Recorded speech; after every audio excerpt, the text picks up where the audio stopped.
Good morning. All right. Oh, we start the day with a gap up here, not too far from resistance. And so the question becomes, as we look at multiple time frames with any gap, is it going to be a gap and go, or is it going to be a gap and crap? And this one has, let's just say, lower odds of calling which way it's actually going to play out. Whereas the gap and crap type are ones in which they've been advancing over, I'll use the word extended period of time, which is a bit subjective, but let's just say it's far away from any price support. And it's been moving up multiple bars in a row. So looking at the spiders here that are gapping up, you can see the gap up, they're trading at around 312. And so they're gapping up close near this prior high. So there isn't much of a void here. So initially at the open here, let's see what the reaction is to that resistance here. I just scrunch that up a little bit. The futures will look better than this. But as you can see, initially they're holding up here after the gap that occurred last night. There was an attempt to move lower. I'm not so sure about the tail here looking at the spiders, but you can see there was an initial attempt to move down and it recovered.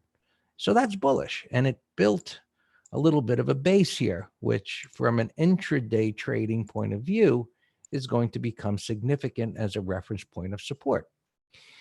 And so again, you've got the prior high, which was a gap.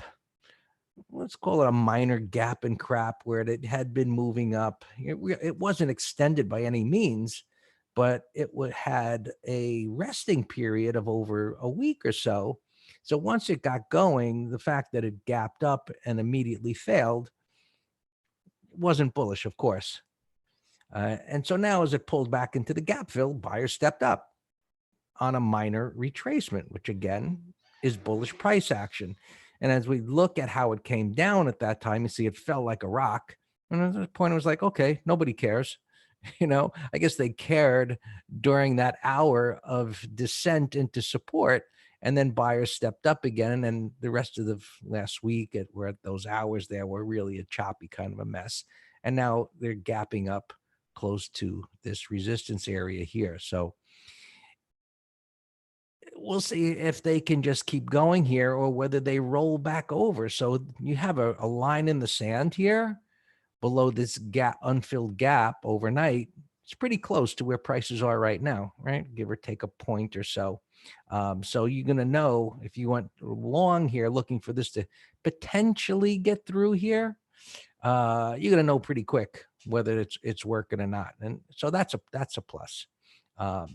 Now, these kind of patterns, they're not my favorite because the retracement is so shallow. And while bullish, it's so darn close to resistance where sellers showed up before and proved that they took control and drove it lower. So the battle lines between buyers and sellers are really close here. So does this become, just looking at it, does this potentially become an M top? Now, we don't have a classic M top formation, meaning rather than we'll just draw it here, rather than have a momentum move higher on a shallow retracement and a retest, we've got this consolidation.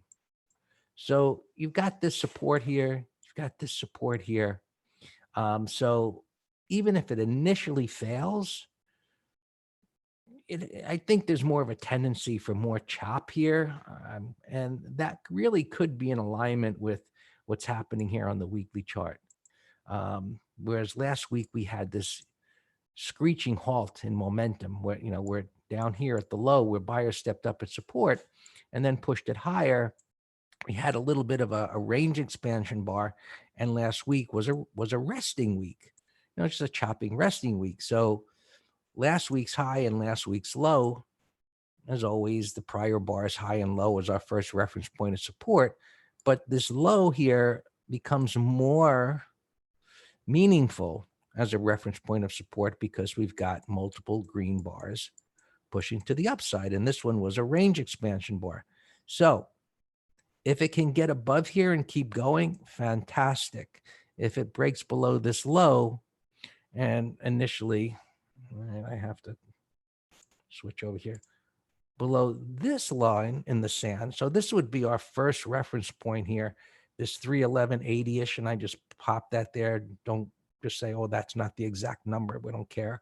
Just looking at an area, that's where it held, and that's where we're going to want to see it hold before. So if it should pull back to here, buyers need to step up again and protect it and then push higher. So not the greatest setup here because resistance is directly in our face to the upside, but overall it's holding here. All right, so let's move on and see if we have some similarities in the other markets.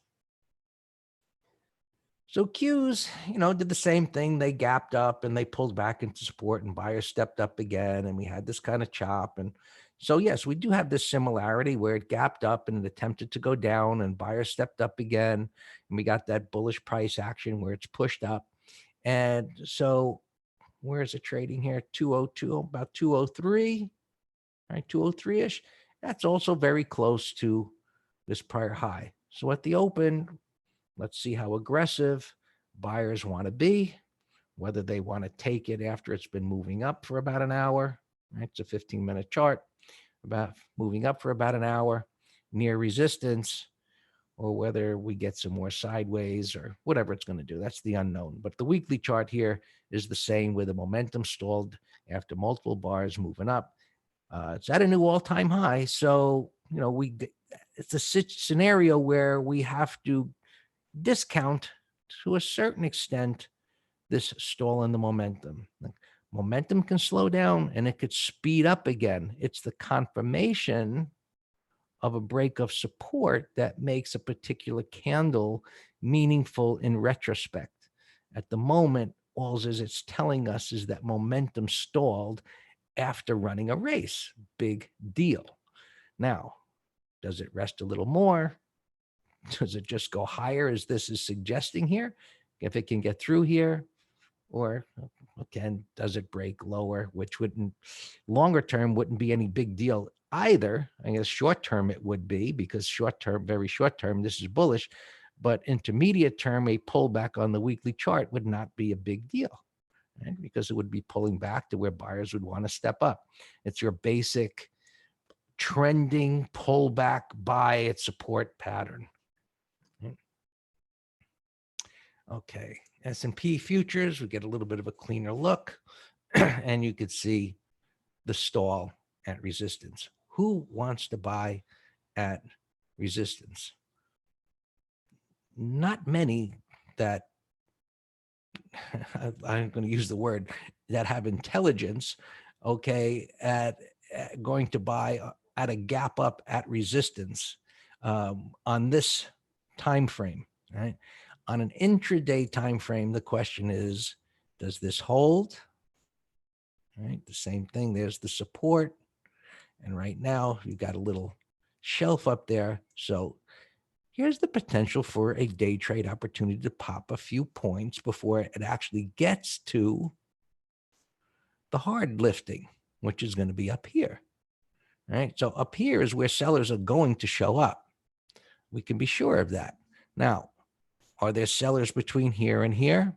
Of course, there could be on the way, but majority that really want to sell, let's say for a profit, or even want to consider shorting it, are going to want to do it up here and say, well, if it clears the high, well, I'm going to be wrong. Maybe I'm going to cut that loose, or I'm going to exit part of the position. You remember, no matter what your bias is, there's going to be others out there that have a different bias. And as strange as that might be to you, not everyone thinks the same.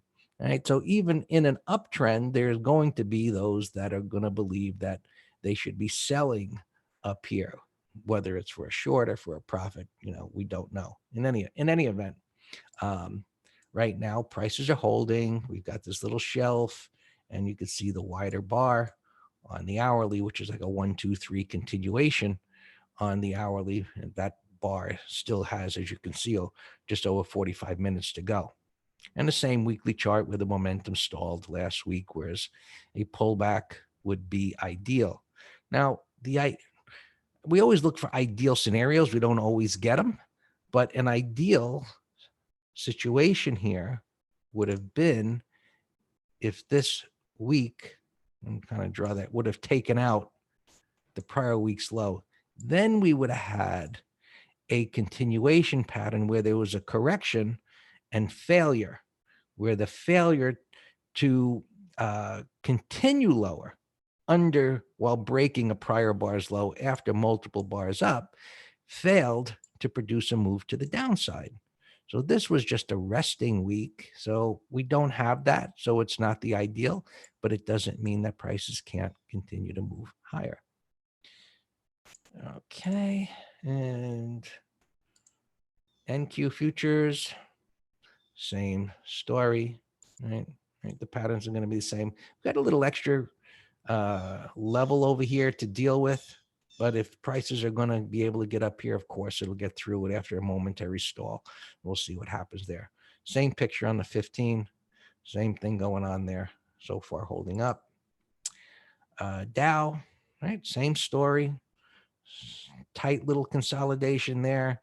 It's got room up to the prior high, but notice no blip over here where the Qs have that spike and dip down. Remember on that day where there was that nasty drop, kind of the Dow was just kind of trending down. So it doesn't have that reference point like the others do, right? It's got a cleaner void and this same little sideways slop going on there. I guess buyers and sellers are just kind of standing it off here, waiting for the open to happen. And we have the same weekly chart going over here. So not the ideal scenario here, but let's see how this sets up. It's only Monday morning. Russell, right, more sloppy chop there to the left. So we got 2 points here for the ultimate level, so to speak, of whether sellers have been showing up. And so the question, of course, is can it get through those highs over there? Because, and as we typically do, look at the Russell to get a better view of the void that there is. If this can clear these highs, it's got great potential to push well up into the next area of resistance. So there's the void, there's the consolidation. So far, it hasn't been able to get through there. A lot of choppy, sloppy stuff, right? The same news as there is every day. If the market's up a little bit, hopes of trade, tariffs, China, yada, yada, positive. And if the market's down, there's questions. Pretty schizophrenic. Crude oil pulling back a little bit. Overall, acts, I would say, bullishly to, not outright screaming bullish because of the, the nasty drop and kind of grind and that reversal there. That's what makes it a little bit more bullish here and holding on. So while it's stalled there at that resistance so far, it's acting pretty good. But these energy stocks are still the dogs of the market. They haven't been able to get going. Multiple attempts that just haven't worked out. Bonds are up here a little bit, holding their own at this resistance area there. So we'll see what they do. Initially, a red bar ignored for the moment. Gold, right, we talked about this last week, where we've got this bullish weekly and monthly chart that we've looked at, and it just hasn't been able to get going. Just this chop lower into the support point. And so the question now is, does this turn into a W bottom? Which if it does, I suspect that potential of the M top in the equity markets begins to play out as this begins to form a W. So something to be keeping on a look for. So we see where buyers stepped up at that support and the minor retracement. Will they step up here again? Well, that's what we'll be looking for. And silver, similar pattern. wasn't able to rally as much, but you can see the similarity there. These haven't been, you know, exactly the same, but nonetheless, you can see the similarity as to what's happening right here. And this Bitcoin kind of catching my eye. It's been getting pounded as of late. So I'm buying, stepping up into there. We'll keep an eye on that for the future. Anyway, that's it for me. All yours, Dan. All right, good morning.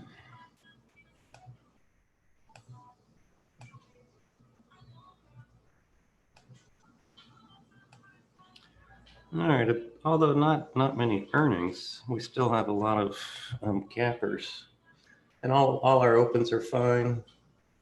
Baidu up $1 and change. We bought calls on that into the close. XBI, we have a put spread, looks good. Facebook put spread looks good.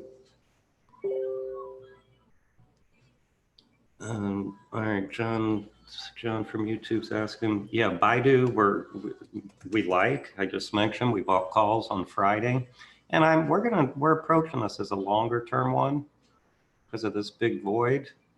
You know, I don't know where it wants to go, but just eyeballing it here on the weekly, maybe 140, 150.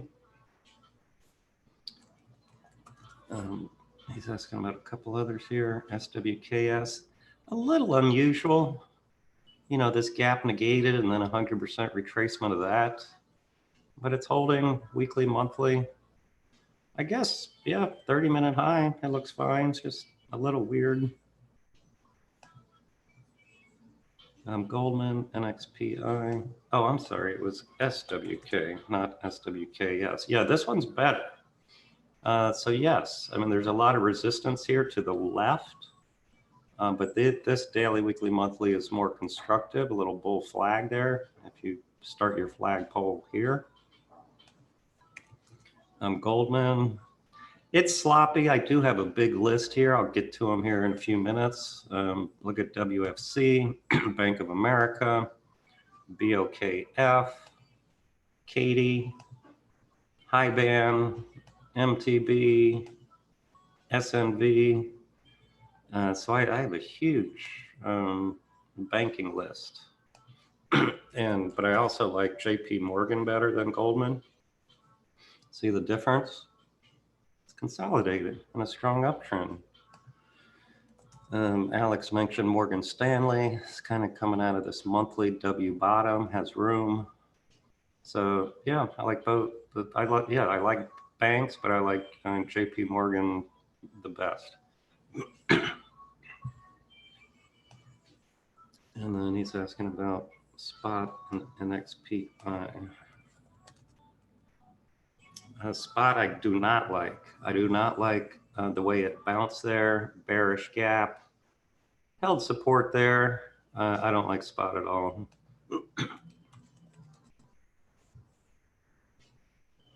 I don't like this one at all. I like the weekly as a buy setup in the upper 50%, but look at the breakout failures. Look at these tails. Came down, that's all resistance. Do not like that at all. But we are in NVIDIA. Now NVIDIA is gapping, it's a gap breakout. So NVIDIA is 1,000 times better than NXPI. And actually put this in both letters for put spreads. One for Friday and one for a month. Keys, no, I don't like Keys is so much better. Well, you know what? That's how, like Greg said, people have different opinions. I do not like this at all. You got a gap failure, a bearish 1, 2, 3. You got a nasty engulfing on the weekly. Oh, Keys. It's on my list, but again, I got 10 of them in here. But this one needs to go sideways a little bit more for me because of this gap down right here and it's back at resistance. But I do like the weekly. All right, let's continue with gappers. Tesla, I guess Musk tweeted that he has a bunch of pre-orders for that ugly truck. I had this as a weekly call spread under Friday's low, and we'll see what it does. ICPT 93 and change. So remember Greg mentioned after a multiple up move, then it's gapping up. That's more of a gap and crap candidate. So this gapping up to 93 bucks. Well, it's a powerful, still has a price for it. Wow. But for short term, just eyeball 93 here. That's more likely to pull in than the spiders, just because of the multiple up bars.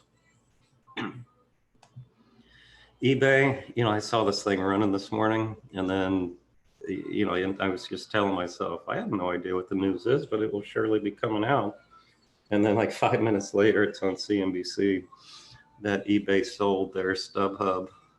I think they said they bought it either for 10 million or 100 million. I didn't hear exactly, but they're selling it for 4 billion. So that was quite a nice investment, but no trade, you know, maybe on a pullback put spread, but that's it. I saw this little guy running, and he's still running. JAN. I have no idea what the news is, nor do I care, but it looks like it trades like a pump and dumper. So maybe the pumping machine is at work this morning. Netflix got a downgrade. You know, that was a powerful move, but well, maybe under 305, under these pre-market lows would be a Friday bear call credit spread idea. Kilo Lima, I have no idea what's up with this guy, but that's a nasty pre-market sell-off. 40, wow, it's gapping way down here. That's ugly. But, you know, it's nothing to do with it, though. C Bay, nice little disaster. Look at that. You went home on Friday, $5.55. Now it's $1.32. Sounds like a bio. Yeah, Fitch. I did put it in the letter, and it's not, you know, we missed the ideal setup.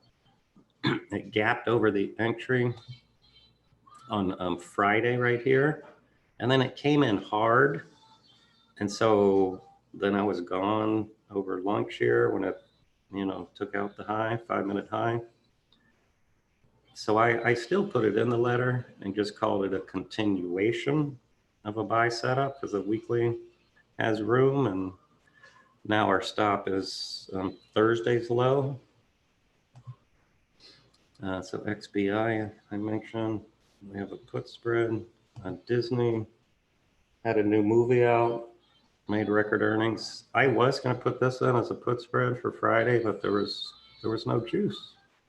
We had a beautiful 144, 140 that expired worthless last week. It's beautiful. We entered right on this reversal bar. It's just textbook execution. Deck. This one is, I like this as a gap trade. I put it, there's not much volume, but I put it in this middle window here. Fluid bars down, leave less resistance. So let's keep an eye on that. Midco's being bought out by NVS. No trades in either one of those. SRNE gapping up 229. It's a bullish gap, but it looks like one of those penny stock toys. Uber got his license yanked in London. He was down worse, but no pattern. We actually have a put spread in Lyft, and it's holding fine. It's flat right here. So that looks fine. Jack, nice gap, 95. That's in the upper right here. As a long, maybe 30-minute high. AQST 724. It's a big gap, but no pattern. COP. Now this one, I want it to a few days, see what it does. But it's putting in a bottom here, higher high, higher low on the weekly. Tiffany being bought out by Louis Vuitton. So here's Morgan, JP Morgan. I mean, look at this, JP Morgan. Wow. Look at the financial crisis here. Went under 20 bucks. Wow. That's an impressive recovery. Bravo X-ray on my short watch list under Friday's low. PCAR breakout like that, long. JWN, if it can give us a 1, 2, 3, which means I want an inside day in the upper third. And then tomorrow we buy over the highs of Friday or today because it has room on the weekly is what I like. You know, target, whatever, 42. Little Angie. I would, it came in kind of hard. Buyer stepped up. I like this one if we can get a retest, a double bottom. KRE, this is the regional bank ETF. Bull flag, here's my flag pole. Here's my 30-degree angle consolidation. Holding on support in the 20. Got my reversal. It's textbook. Textbook, you buy over the high, stop under the lows. Calder, this is a bull 1, 2, 3 with a price void. That looks great. McGraw asked me about Romeo Hotel. It's a put spread watch.